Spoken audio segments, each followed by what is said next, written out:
Welcome to Day 3 of the USA Ultimate College Championships in beautiful Boulder, Colorado. Hi, I'm Robin Fennig, filling in for Elliot Trotter, and today we find out who will be playing for tomorrow's championship as we recap quarter and semifinal action. In the Open Division, the day started with a quarterfinal between the Wisconsin Hodags and Tufts Elephant Men.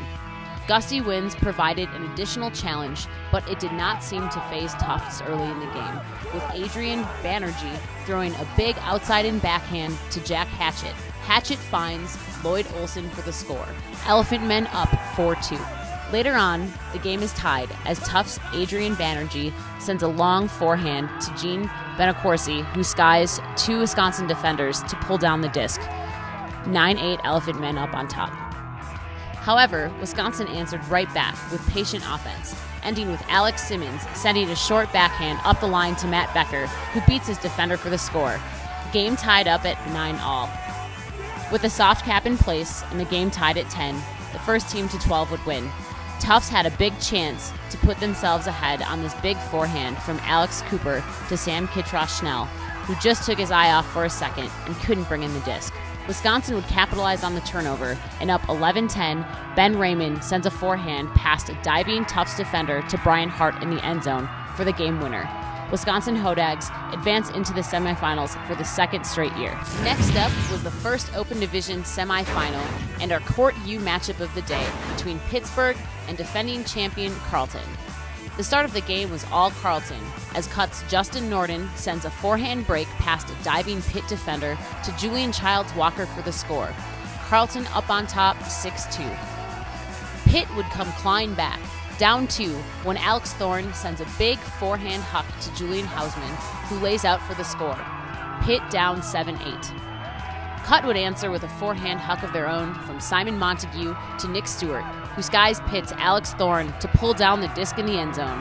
Carleton up 9-7. With the game tied at 10s, Hausman sends a long backhand to a streaking Trent Dillon, who pulls it in to give Pitt their first lead of the game, up 11-10. Carleton trying to stop the momentum change with this great layout D from John Reynolds, who denies Hausman the score. However, it would not be enough, and with the soft cap in place, first team to 14 wins. Pitt's Isaac Saul on the attack sends a low forehand to a wide-open Alex Thorne, completing the comeback, giving Pitt the win and a spot in the championship. Final score, 14-12 Pittsburgh. In the second semi, it was Oregon Ego going up against the Wisconsin Hodags. Early on, the Hodags down 1 when Matt Becker found Colin Camp with a backhand huck for the score. Wisconsin ties it up at 2-all. Oregon would answer, though, as John Block sends a big huck to Aaron Hahn, who skies for the grab. Oregon up by 1. However, Wisconsin would start to pull away, up 9-4 as Ben Raymond sends a big forehand outside in to Sam Loveland, who pulls it down for the score. Wisconsin up by 6. Later, Oregon on offense, and Colin Smith can't quite catch the pass, tips it up, and Wisconsin's Dan Park is there to score the Callahan for our jack-in-the-box play of the day. It's worth another look, as Dan Park skies Smith to make the grab and the score. The Hodags would never look back, going on to win 15-10, earning their second straight trip to the finals. In the women's division, Iowa's Saucy Nancy faced off against Oregon Fugue for a spot in the semis. This game went down to the wire. Up 13-12, Iowa's Michelle Cartier looks for the score when Fugue's Anna Almy comes up with a big D to knock the disc away in the end zone. Iowa gets the D back moments later.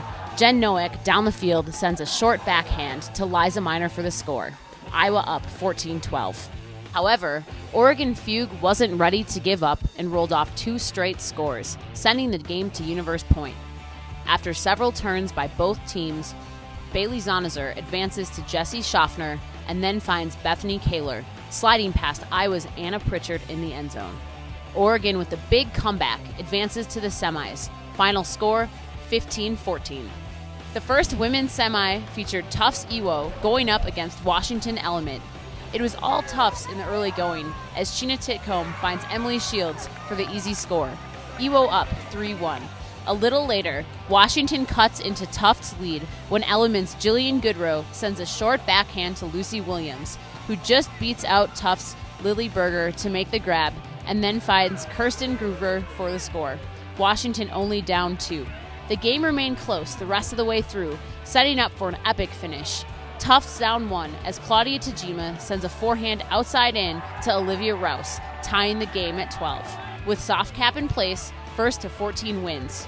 Tied at 13, Washington's Lucy Williams is looking to Alicia Letourneau in the end zone, but Tufts' Gina Titcomb comes up with the big D.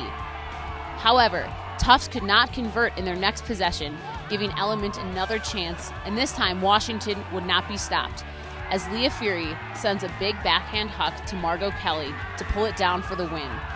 Element moves on to the championship with the final score of 14-13. In the second semi, Michigan Flywheel faced off against Oregon Fugue. The wind proved to be a big factor in this one, with gusts of 40 miles per hour, making for a very low-scoring game. Michigan found a way to deal with it early, going up 3-1 on this low upwind backhand from Annie Fisher to Kelsey DeLave for the score. Oregon would answer as Jessie Schaffner sends a backhand upwind to Kimber Coles, who pulls it in for the point. Oregon only down 1. With the wind continuing to play a major factor, Oregon ended up being the team that could figure out how to play through it.